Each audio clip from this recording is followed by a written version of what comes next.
Hello friends, welcome back to my channel. तो दोस्तों, आज हम देखेंगे कि पिछले जैसे हमने वीडियो में देखा था कि सेक्टर एनालिसिस भी हमने किया था और हमने आइडेंटिफाई किया था कि रियल इस्टेट का जो सेक्टर है वो काफ़ी अच्छा परफॉर्म कर रहा है एज़ कम्पेयर टू हमारा निफ्टी का index. And apart from that auto sector भी अच्छा परफॉर्म कर रहा था। उसके बाद सेक्टर के अंदर जाके हमने कुछ स्टॉक्स देखे थे, जैसे कि DLF, Sobha, Mahindra and Mahindra, Force Motors, Scotts, ये सारी कंपनीज हमने देखी थी और उनके एनालिसिस हमने किए थे। तो आज मैं उस वीडियो को रिविज़िट करूंगा दोस्तों, और देखेंगे कि उस वीडियो में हमने एक और बात की थी कि इन सभी वीडियोस को जो हम आज आइडेंटिफाई कर रहे हैं, इन सभी कंपनीज़ को जो आइडेंटिफाई कर रहे हैं, इनको हम फिर से जाके फ्यूचर में देखेंगे ज़रूर कि इनमें परफॉर्मेंस कैसा रहा।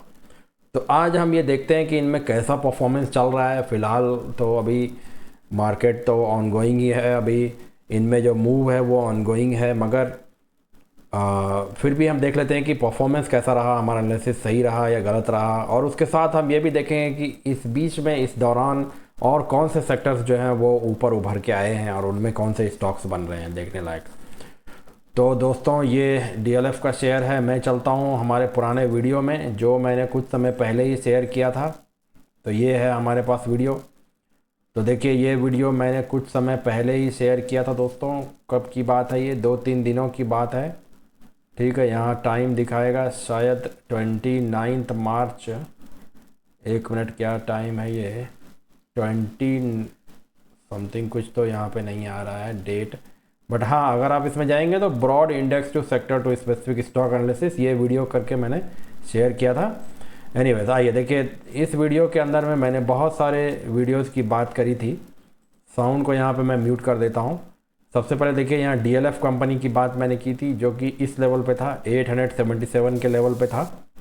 और हमने ये बोला था कि ये कई बार इसने 900 के लेवल पे रेजिस्टेंस लिया हुआ है। तो फिलहाल दोस्तों, डीएलएफ ने इस रेजिस्टेंस को क्रॉस भी कर लिया है।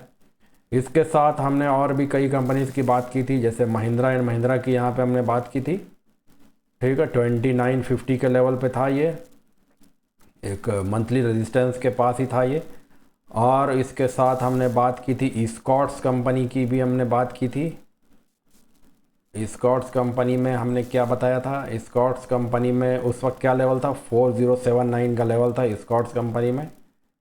ठीक है दोस्तों, तो चलिए, ये सभी शेयर्स की हमने बात की थी। और इसके बाद अब हम चलते हैं, शोभा की भी हमने बात की थी। शोभा कहाँ गया? यहाँ पे कहीं पे शोभा भी था, डीएलएफ के पहले शोभा। शोभा की भी हमने बात की थी, 1987 के लेवल पे था। तो अभी क्या चल रहा है इनमें, ये चीज़ हम अभी थोड़ा देख लेते हैं दोस्तों। ठीक है, तो यहाँ पे वापस आ गया हूँ मैं। और अब यहाँ पे हम ये देखेंगे कि डीएलएफ का लेवल देखिए 917 है, उसमें 800 समथिंग कुछ 877 के लेवल पे था। तो इस दिन में हमने बात 20 सितंबर की ये बात है। यहाँ पे मैं एक ये ग्रीन लाइन मार्क कर देता हूँ। तो यहाँ से देखिए, एक अच्छा मूव यहाँ पे इसमें आया हुआ है, 4%, 4.5% का मूव है ये। और ये बढ़ता जा रहा है दोस्तों। एक तो ये डीएलएफ की बात हो गई, दूसरी बात क्या हो गई, महिंद्रा एंड महिंद्रा की बात करेंगे। 20 सितंबर को ये यहाँ पे था, और यहाँ से इसने भी करीब 4-5% का मूव यहाँ से दे ही दिया है। इसने 4% का मूव दिया है ऑलमोस्ट, ऊपर तक देखें तो 4.75% का। और वैसे ही स्कॉट्स में अगर हम देखें तो स्कॉट्स में भी इस जगह पे हमने बात की थी, और यहाँ से मूव आ गया है 7% का मूव यहाँ पे हमें देखने को मिला है। और इसके साथ हमने और किसकी बात की थी? शोभा की भी बात हमने की थी, शोभा लिमिटेड।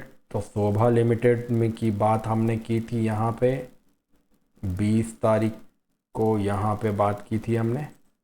शोभा लिमिटेड ने कुछ खास यहाँ पे ग्रोथ नहीं दिखाया है। ठीक है, तो ये हमने ये 4-5 कंपनीज की एनालिसिस हमने की थी। फोर्स मोटर्स की भी एनालिसिस हमने की थी। एनालिसिस में वीडियो में जाके डिटेल में देखने से हमें पता चलेगा कि क्या क्या बात मैंने की थी। तो फोर्स मोटर्स को क्यों हमने रिजेक्ट किया था, और शायद मैंने शोभा को रिजेक्ट किया या सेलेक्ट किया, क्या किया था वो तो मुझे भी याद नहीं है, मेरे को भी देखना ही पड़ेगा वो वीडियो। बट यहाँ तक मुझे याद है कि हमने ये आइडेंटिफाई किया था कि महिंद्रा एंड महिंद्रा और ई-स्कॉट्स इन दोनों के फंडामेंटल प्लस क्वार्टरली अर्निंग्स दोनों सपोर्टिव थे। फंडामेंटल क्वार्टरली अर्निंग्स और उसका टेक्निकल चार्ट, ये सभी चीज़ें जो थी अलाइंड थी। और ये अलाइनमेंट हमें फोर्स में नहीं मिला था और शायद कहीं ना कहीं हमें शोभा में भी नहीं मिला, या क्या बात है वो भी देखना पड़ेगा, मैं भूल रहा हूँ, वो वीडियो आप जाके देख सकते हैं।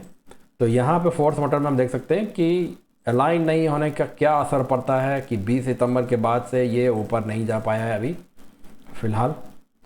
ठीक है दोस्तों, तो यही बस थोड़ा सा मैं बताना चाह रहा था कि एनालिसिस कैसे करते हैं, उसका क्या असर होता है। अब चलिए next part of the video में हम बढ़ते हैं आगे और ये देखते हैं कि और किन सेक्टर्स ने अभी और उछाल मारा है, लेटेस्ट अभी क्या चल रहा है, कौन से सेक्टर्स अभी लीड करना स्टार्ट कर रहे हैं। यहाँ पे हम देख सकते हैं अंदर आते ही सभी सेक्टर्स का नाम देखते ही एक चमकता हुआ सेक्टर हमें दिख रहा है, मेटल्स का सेक्टर, CNX मेटल्स 2.3%।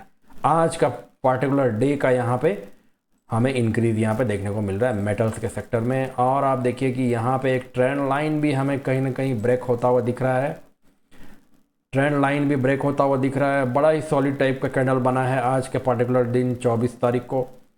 2.9 यानी कि 3% का मूव इसने दिखाया है मेटल सेक्टर ने आज। तो मेटल सेक्टर में देखना बनता है दोस्तों, बाकी किसी भी सेक्टर में देखिए उतना ज़्यादा मूव नहीं आया है। ऑटो में देख लें 0.4%, इंफ्रा 0.17, PSE 1%। ठीक है, ये सारे सेक्टर्स जो है आज जो है बहुत अच्छा परफॉर्म इन्होंने आज पर्टिकुलर डे को नहीं किया है। आज दिन था मेटल्स का। तो मेटल्स के स्टॉक में जल्दी से चल के देखते हैं। मेटल्स में अगर हमें अच्छी बढ़त दिखी है तो कौन से वो मेटल्स स्टॉक्स हैं जिनमें की अच्छी बढ़त आई है, जिनकी वजह से ये इंडेक्स भी बढ़ा है मेटल्स का।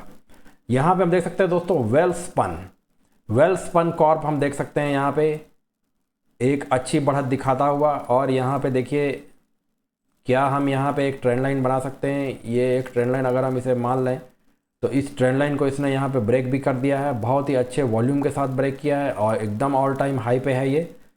मंथली में अगर हम चले जाएँ तो एकदम बढ़िया इसका चार्ट है, बहुत अच्छे वॉल्यूम के साथ इसने ग्रोथ दिखाया है। वीडियो का मैं थोड़ा फास्ट फॉरवर्ड कर रहा हूँ क्योंकि मेरा फ्रेमवर्क आपको ऑलरेडी मालूम चल चुका है दोस्तों, पुराने वीडियोस में आप देख सकते हैं। मंथली, वीकली और डेली का एनालिसिस है, प्लस ट्रेंड और वॉल्यूम को हम कंसिडर करेंगे। मंथली में बिल्कुल बहुत ही अच्छे तरीके से अभी प्रीवियस मंथ के हाई के ऊपर तो अभी ये निकला नहीं है, बट निकलने की कोशिश करता हुआ ये दिख रहा है।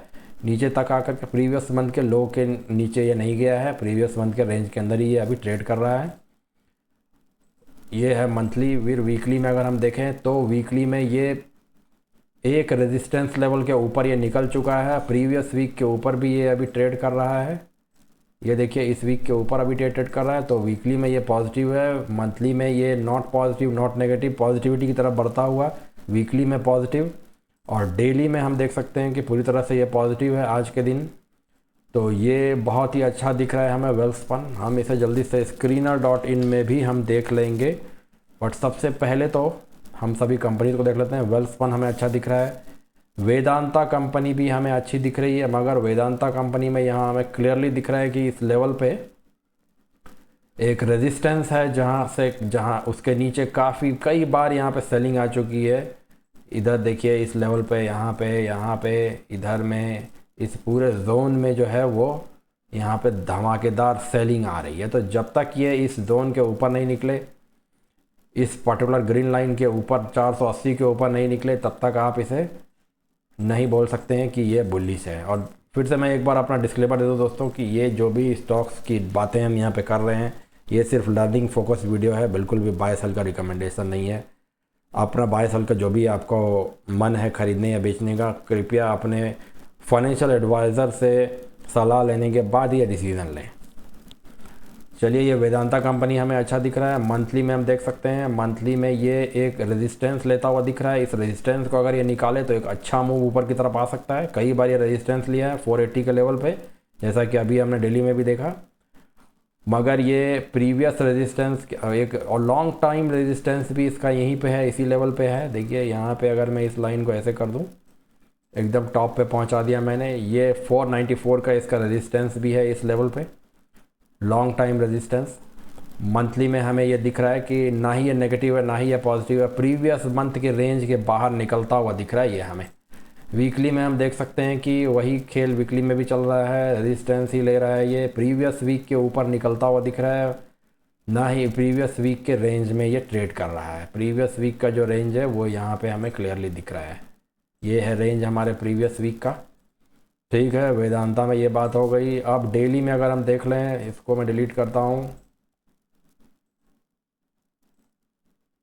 डेली में देखें तो प्रीवियस डे के ऊपर बहुत ही अच्छी क्लोजिंग आई है, ऑलमोस्ट 70 to 80% इसका कैंडल बॉडी है, विक बहुत ही छोटा सा है, अच्छी बुलिशनेस दिखाता हुआ, मगर फिर भी 480 के ऊपर ही ये अच्छे सही जोन में आएगा, बाइंग जोन में आएगा दोस्तों। वेदांता कंपनी को भी हम यहाँ स्क्रीनर.इन में देख लेंगे इसके फंडामेंटल्स।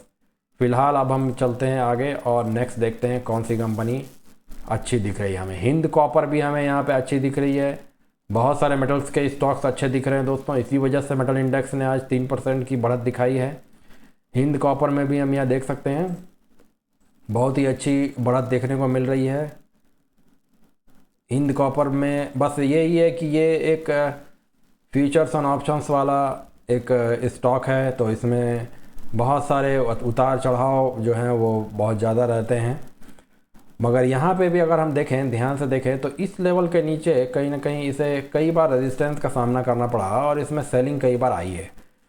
ठीक है, यहाँ पे अगर ध्यान दिया जाए इस पूरे जोन में आप देखिए यहाँ पे सेलिंग आई हुई है, यहाँ पे सेलिंग आई है, इसके ऊपर फिर यहीं पे आ गया रेजिस्टेंस, यहाँ पे सेलिंग आ गई, यहाँ पे सेलिंग आ गई। तो अब ये अगर इसके ऊपर निकले तो फिर हमें थोड़ा पॉजिटिव ये दिखेगा। तो हिंद कॉपर को अभी हम रहने देंगे, इसके ऊपर निकलेगा तो पॉजिटिव दिखेगा हिंद कॉपर। हिंद जिंक में अगर हम देखें दोस्तों, तो ये हिंद जिंक जो है अभी कोई बहुत ज़्यादा पॉजिटिव जोन में हमें नहीं दिख रहा है, हिंद जिंक को हम रहने देंगे। जिंदल भी नहीं, जिंदल स्टील भी नहीं, टाटा स्टील भी बहुत पॉजिटिव दिख रहा है दोस्तों। अगेन ये एफ.एन.ओ स्टॉक है, तो एफ.एन.ओ स्टॉक में आप देख सकते हैं कि उतार चढ़ाव काफ़ी बना रहता है, ऊपर जाए नीचे जाए, ऑलमोस्ट 80 to 90% रिट्रेस हो जाए। तो इस तरह की चीज़ों को हमें अवॉइड ही करना ज़्यादा अच्छा रहेगा। एनएमडीसी में हम देख सकते हैं कि यहाँ पे भी एक पॉजिटिव डेवलपमेंट होता हुआ तो हमें दिख ही रहा है एनएमडीसी में। अगर आप इस ट्रेंड लाइन को यहाँ पे ऐसे कर दें, एक्सटेंड कर दें, तो इस ट्रेंड लाइन को इसने आज के दिन ब्रेक किया है, पॉजिटिव डेवलपमेंट है ये। हालांकि शायद ये भी एक एफ.एन.ओ स्टॉक ही है, मगर इसका जो लेवल है ये अभी बहुत ही सही लेवल पे ये दिख रहा है हमें। काफ़ी रिट्रेस होने के बाद ये इस लेवल तक पहुँचा है। कितना रिट्रेसमेंट हो चुका है इसके अंदर में, 30% का रिट्रेसमेंट, अभी 21% रिट्रेसमेंट के लेवल पे है ये। एनएमडीसी भी हमें सही दिख रहा है, एनएमडीसी को मैं ऊपर रख देता हूँ। और कौन सी कंपनी हम देखना चाहेंगे, टाटा स्टील हमने इग्नोर कर दिया। सेल कंपनी को भी हम रहने देते हैं, ये भी एफ.एन.ओ स्टॉक ही है। हिंदाल्को इंडस्ट्रीज देखिए दोस्तों, ऑल टाइम हाई को ब्रीच करता हुआ दिख रहा है ये हिंदाल्को इंडस्ट्रीज़। यहाँ पे अगर एक रेजिस्टेंस लेवल हम बना दें, ऑल टाइम हाई को ये ब्रीच कर रहा है, ये भी एक अच्छा कंटेंडर है। मंथली में अगर हम देखें तो मंथली में ये पॉजिटिव है, वीकली में भी अगर हम देखें तो वीकली में भी ये पॉजिटिव है, मंथली में भी पॉजिटिव, वीकली में भी पॉजिटिव और डेली में भी पॉजिटिव, तीनों सिनेरियोज़ में ये पॉजिटिव है दोस्तों। हिंदाल्को को मैं ऊपर कर देता हूँ। अब हम डायरेक्ट इसके, मगर इसमें कोई बहुत ज़्यादा वॉल्यूम या बहुत स्ट्रॉन्ग ट्रेंड नहीं है, ऊपर नीचे वाली बात है। ठीक है, हिंदाल्को भी एक एफ.एन.ओ स्टॉक है, इसी वजह से ये ऊपर नीचे हो रहा है, इसे भी आप इग्नोर ही करें तो ज़्यादा अच्छा रहेगा। और फिर क्या देख सकते हैं हम, ग्रेविटा इंडिया में हम देख सकते हैं ये बहुत ही अच्छी स्टॉक है, बहुत ही अच्छे मोमेंटम में है। यहाँ पे भी अगर हम देखें तो ये स्टॉक अभी पिछले दिन के ऊपर क्लोजिंग नहीं हुई है इसकी, इस दिन के ऊपर इसमें भी सब कुछ पॉजिटिव दिख रहा है, इसके ऊपर क्लोजिंग होते ही ये भी पॉजिटिव हो जाएगा। अगर हम इसमें मंथली में देखें तो बहुत ही अच्छा इसमें ट्रेंड पकड़ा है, और वीकली में भी बहुत ही अच्छा ट्रेंड है। प्रीवियस वीक के ऊपर तो नहीं है अभी, तो वीकली में अभी ये पॉजिटिव नहीं हुआ है, मंथली में ये पॉजिटिव होने वाला है। अभी वो मंथली के में प्रीवियस मंथ के रेंज के अंदर ही ये ट्रेड हो रहा है, वीकली में ये अभी पॉजिटिव नहीं हुआ है, प्रीवियस वीक के रेंज के अंदर ही ट्रेड हो रहा है, और डेली में भी ये अभी पॉजिटिव नहीं हुआ है, प्रीवियस डे के रेंज के अंदर ही ट्रेड हो रहा है। इसे भी अभी फ़िलहाल इग्नोर करेंगे। नेशनल एल्यूमिनियम नाल्को कंपनी, इस कंपनी को देखिए आपकी इसमें क्या चल रहा है। अगर हम मंथली में देखें, बढ़िया ट्रेंड इसने पकड़ा था, प्रीवियस मंथ के रेंज के अंदर ये ट्रेड हो रहा है। वीकली में अगर हम देख लें, प्रीवियस वीक के अंदर ये ट्रेड हो रहा है, जस्ट ये प्रीवियस वीक के हाई को ब्रेक करने ही वाला है, ऐसा दिख रहा है यहाँ पे। करेगा नहीं करेगा ये हमें नहीं मालूम, लेकिन ऐसा दिख रहा है अभी। प्रीवियस डे के ऊपर ये ट्रेड हो रहा है डेली में। वॉल्यूम्स इसके सपोर्टिव हैं अभी के समय में, अच्छे वॉल्यूम के साथ आज इसने क्लोजिंग की है, एक स्ट्रेंथ के साथ इसने क्लोजिंग की है आज, ये हमें अच्छा दिख रहा है।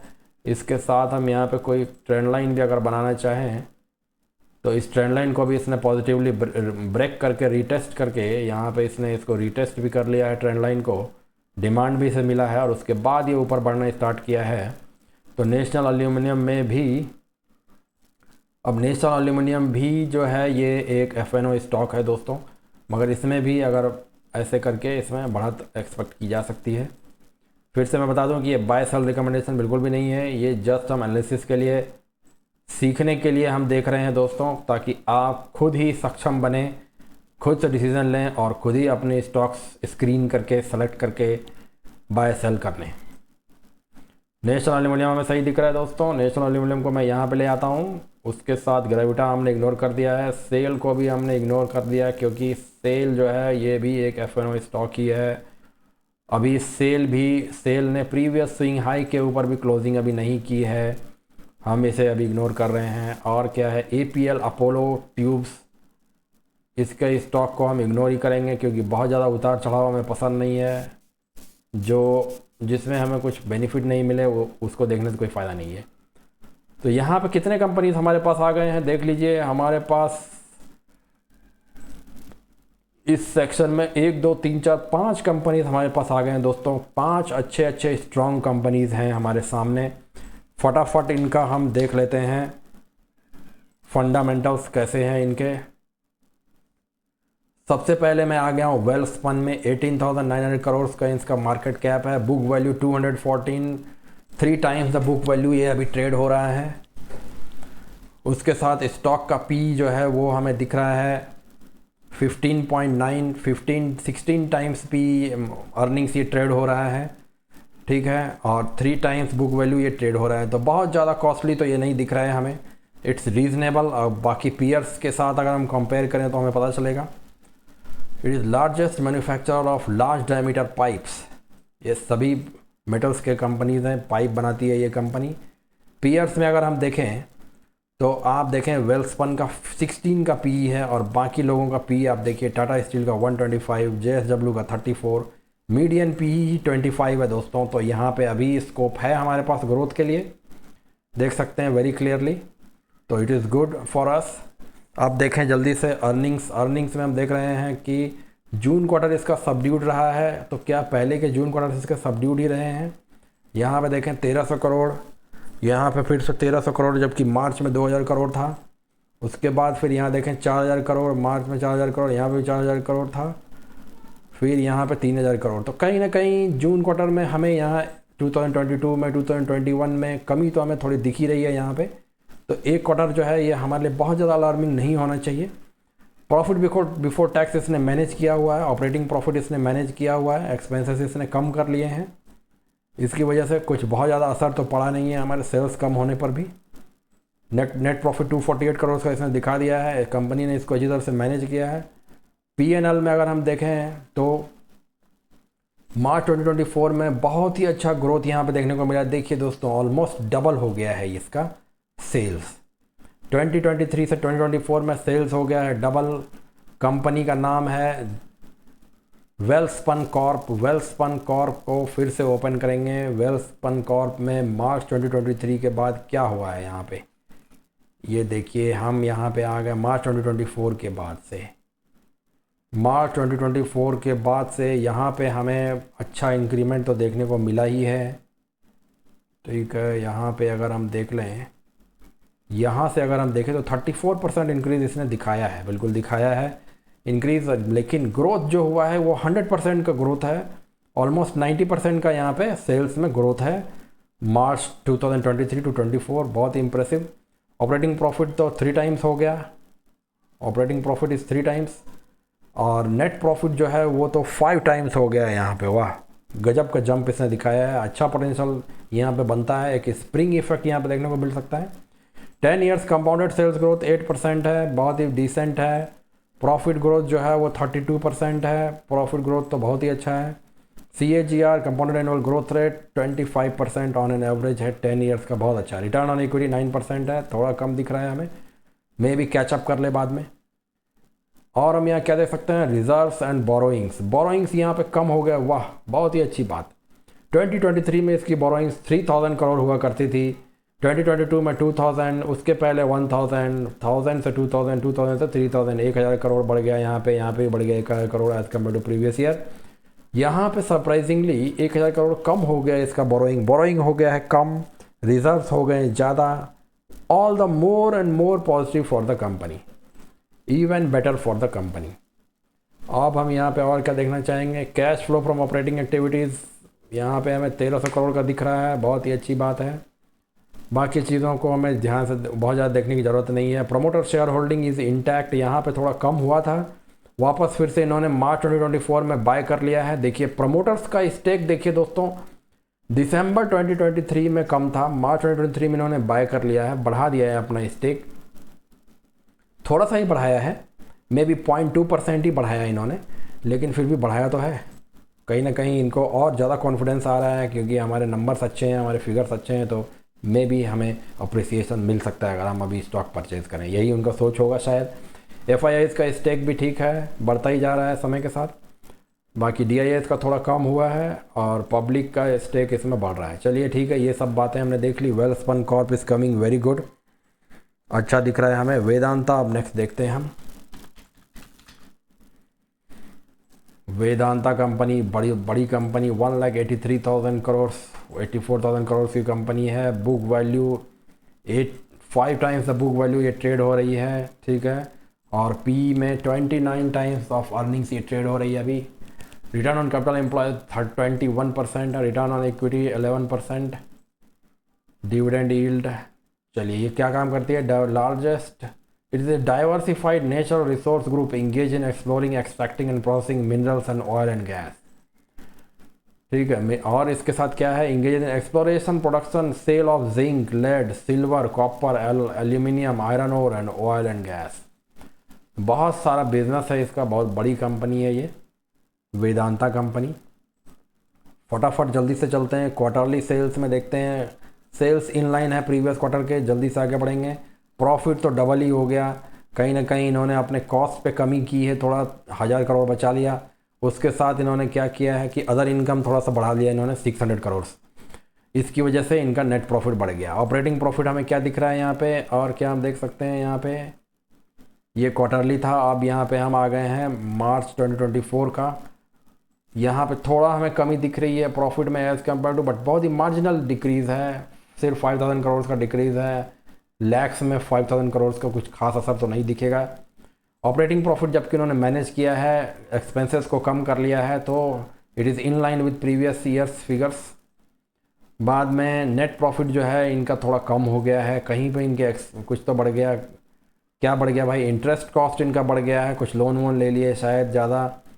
अदर इनकम भी इनके बढ़े, इंटरेस्ट कॉस्ट भी बढ़ा, और उसके साथ क्या हो गया है, डिप्रिसिएशन तो चलिए ठीक ही है, प्रॉफिट बिफोर टैक्स सही है, नेट प्रॉफिट काफ़ी कम हो गया है। यहाँ पे पैसे कहाँ चले गए, ये चीज़ हमें क्लियरली यहाँ पे क्लैरिटी के साथ देखने को यहाँ पे नहीं मिल रहा है। EPS कम हो चुका है, तो यहाँ पे हमें कोई बहुत ज़्यादा, थोड़ा सा हमें यहाँ पे प्रॉब्लम, थोड़ा सा ट्रबल यहाँ पे हमें देखने को मिल रहा है P&L में। क्वार्टरली P&L में हमें कुछ खास ट्रबल तो नहीं दिखा, हमें अच्छा ही दिखा यहाँ पे। ट्रेलिंग 12 मंथ्स में क्या चल रहा है, ट्रेलिंग 12 मंथ्स में हमें उतना ट्रबल नहीं दिख रहा है, थोड़ा अच्छा ही परफॉर्मेंस हमें दिख रहा है यहाँ पे। Trailing 12 months is good, so it is better, nice. Balance sheet में हम क्या देख सकते हैं, हेवी बोरोइंग वाली कंपनी है। 2:1 से ज़्यादा इसका डेट टू इक्विटी रेशियो है, डेट इज़ 90,000 एंड 3:1 का इसका रेशियो है। Reserves is 30,000 crore. बाकी और क्या हम देख सकते हैं, ऑपरेटिंग एक्टिविटी से पैसे आ रहे हैं, ऑपरेशन चल रहे हैं, ऑब्वियस सी बात है। बाकी ये सब चीज़ों को हम इग्नोर करेंगे। प्रमोटर का स्टेक यहाँ पे सरप्राइजिंगली कम होता हुआ हमें दिख रहा है। जून क्वार्टर में कम हो गया है, जुलाई क्वार्टर में और भी कम हो गया प्रमोटर का स्टेक। तो यहाँ पे कुछ हमें अलार्मिंग साइंस यहाँ पे हमें दिख रहे हैं दोस्तों। एनुअल प्रॉफिट के फिगर्स में हमें कुछ क्लैरिटी नहीं मिल रही है कि कैसे ऑपरेटिंग प्रॉफिट से नेट प्रॉफिट जो है वो ज़्यादा कम हो गया है as compare to previous year, जबकि operating profit is in line with previous year, मगर नेट प्रॉफिट जो है it is half of previous year. उसके साथ हमें प्रोमोटर्स का जो स्टेक है वो यहाँ पे कम होता दिख रहा है। 5% प्रोमोटर ने अपना स्टेक कम कर लिया है, FIS का स्टेक बढ़ा है, तो ये एक अलार्मिंग साइन है। तो इसके बेसिस पे हम इसे इग्नोर करना ज़्यादा पसंद करेंगे वेदांता को। Welspun is much much much better than Vedanta because of so many reasons. कि वेलस्पन में हमने देखा कि जो उनके फाइनेंशियल्स हैं वो बहुत ही अच्छे हैं, प्लस जो चार्ट है वो भी बहुत अच्छा है, तो दोनों का कॉम्बिनेशन ही तो हमें चाहिए। तो वेदांता को हम यहाँ पे इग्नोर करेंगे दोस्तों, वेदांता को मैं नीचे कर देता हूँ। नेक्स्ट चलते हैं हिंडाल्को। हिंडाल्को में हम देखेंगे कि ये भी एक FNO कंपनी ही है। हिंडाल्को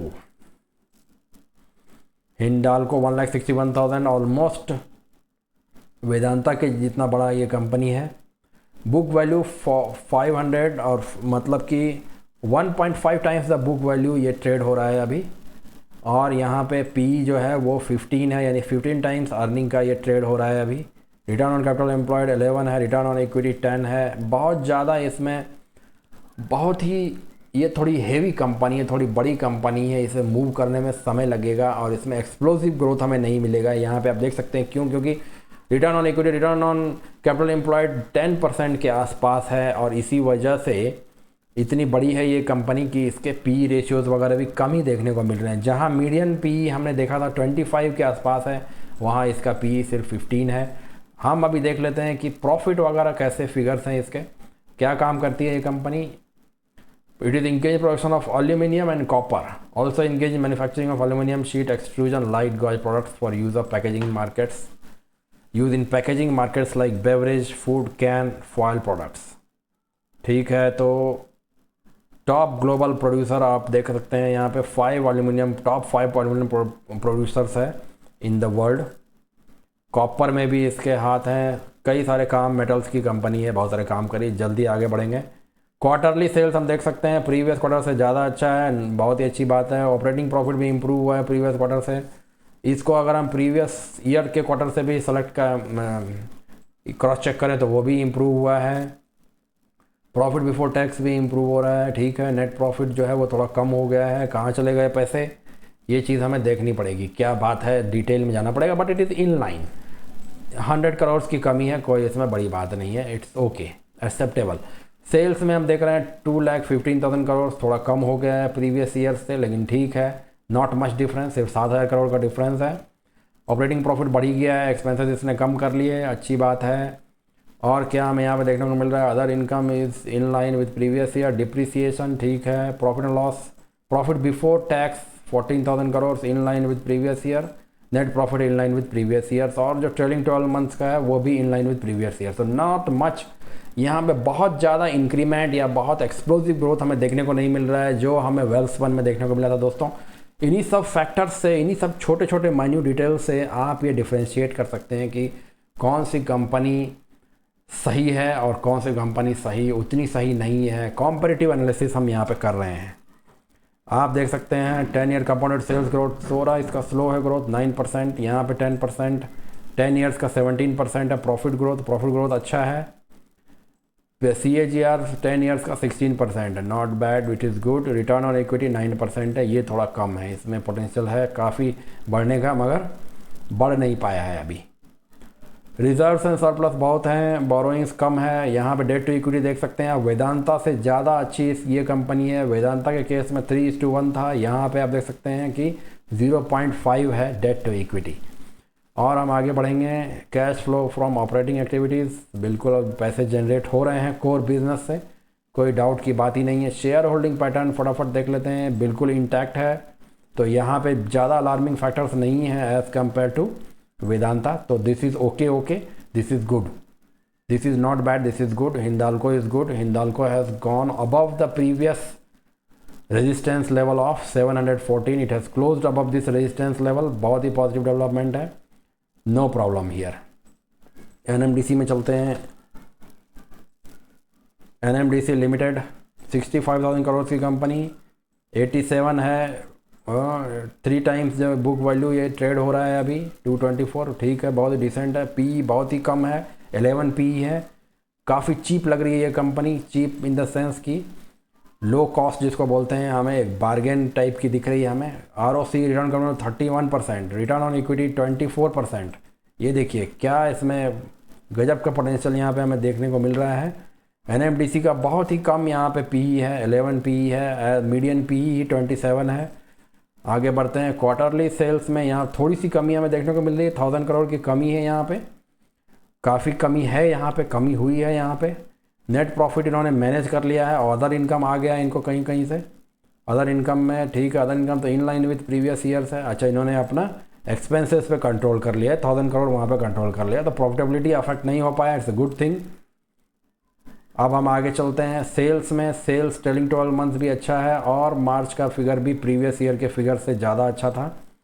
4000 करोड़ का इंक्रीमेंट यहाँ पे देखने को मिल रहा है। ऑपरेटिंग प्रॉफिट यहाँ पे हमें 1000 करोड़ बढ़ गया। नेट प्रॉफिट जो है वो इन लाइन विद प्रीवियस ईयर से, कहीं कहीं पे इन्होंने एक्सपेंसेस बढ़ा दिए, 3000 करोड़ के एक्सपेंसेस बढ़ गए, इसकी वजह से प्रॉफिट जो है वो इन लाइन विद प्रीवियस ईयर हो गया, नहीं तो प्रॉफिट भी यहाँ पे बढ़ना था। एटलीस्ट अगर 4000 करोड़ इसका सेल्स बढ़ा है तो 2000 करोड़, कम से कम 1500 करोड़ प्रॉफिट तो बढ़े। तो यहाँ पे हमें 7000 करोड़ देखने को मिलना था, 5500 करोड़ दिख रहा है। It's not a good thing, but okay, we can consider. 10 year का कंपाउंडेड सेल्स ग्रोथ 6% है, कंपाउंडेड प्रॉफिट ग्रोथ -1% क्यों दिखा रहा है। CAGR 6% है स्टॉक प्राइस का, और रिटर्न ऑन इक्विटी 19% है। तो यहाँ पे बहुत ज़्यादा ग्रोथ हमें नहीं देखने को मिल रहा है, कंसिस्टेंट ग्रोथ हमें देखने को नहीं मिल रहा है। रिजर्व्स एंड सरप्लस काफ़ी हैं, बोरोइंग्स बिल्कुल ही मिनिस्क्यूल हैं as compare to reserves and surplus, तो कोई प्रॉब्लम ही नहीं है। डेट टू इक्विटी बहुत अच्छा है, 0.1 के आसपास इसका डेट टू इक्विटी है। Cash flow from operating activity बढ़िया है, 7000 करोड़ का, कोई इसमें प्रॉब्लम नहीं है। बाकी चीज़ों को हम इग्नोर ही करेंगे। प्रमोटर्स का स्टेक यहाँ पे इंटैक्ट है, कोई दिक्कत की बात नहीं है। मोटा मोटी NMDC भी अच्छी कंपनी है, मगर अगर हमें कहा जाए कि आप सभी को एक इंक्रीजिंग ऑर्डर में, मतलब डिक्रीजिंग ऑर्डर में अरेंज करिए कि बेस्ट जो सबसे है उसको ऊपर रखें और जो वर्स्ट है वो उसको नीचे, तो सबसे ऊपर वेलकॉर्प ही आएगा, उसके बाद आएगा हिंडाल्को, और उसके बाद आएगा NMDC। फिर हम देख लेते हैं नेशनल एल्यूमिनियम, यही एक कंपनी हमारी बची है देखने के लिए।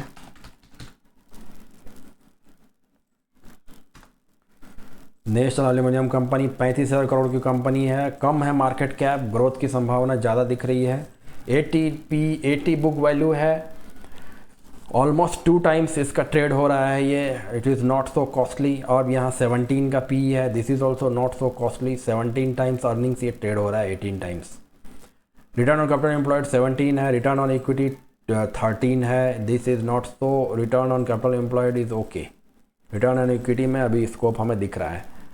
क्या काम करती है ये कंपनी? Sells alumina and aluminium, manufactures and sells alumina and aluminium. This is a government own company, Navratna central public sector enterprise है ये, ठीक है।